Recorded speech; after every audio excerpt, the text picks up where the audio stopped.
les amis, aujourd'hui je vais lire une nouvelle histoire qui s'appelle Les trois chèvres et le vilain génie.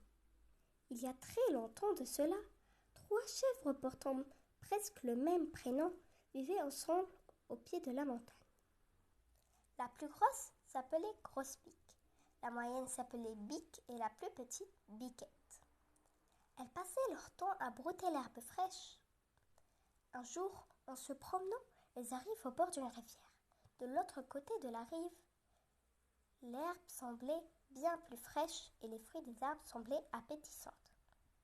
« Nous devrions passer de l'autre côté, » dit Biquette. « J'ai bien envie de goûter à ces fruits bien mûrs. » Bique et Grosse-Pique étaient du même avis que la petite chèvre. Elles acceptèrent l'idée. À coups de clic, clac, le sabot de Biquette avance sur le petit pont en bois qui mène de l'autre côté de la rive. À peine arrivé à mi-chemin, qu'un laid petit génie lui apparut. « Retourne d'où tu viens, petite chèvre. Ce pont n'appartient et nul n'a le droit de passer dessus, » crie le génie. Prise de peur, Biquette retourne sur ses pas, tremblante. Bique, la chèvre moyenne, décide à son tour de tenir sa chance. Brouter l'herbe fraîche de l'autre côté la tentait beaucoup. Clic, clac, Bique marche sur le pont en bois.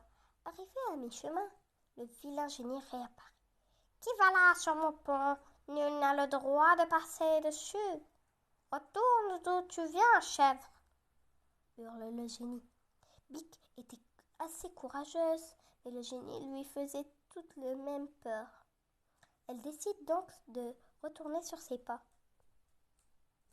Après les mésaventures de Biquette et de Bique, les trois chèvres ne baissent pas pour autant les bras.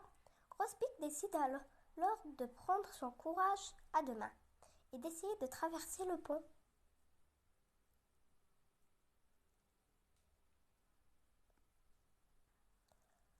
Grosse-Pique avance sur le pont. Les clics, clacs de ses sabots étaient tellement forts que le vilain génie était hors de lui. Il crie très très fort. « Qui va là sur mon pont? Nul n'a le droit de marcher dessus. Retourne d'où tu viens, chèvre !» Mais Grosse-Pique n'avait nullement peur. Elle continua à avancer sur le pont fièrement. Le génie était hors de lui.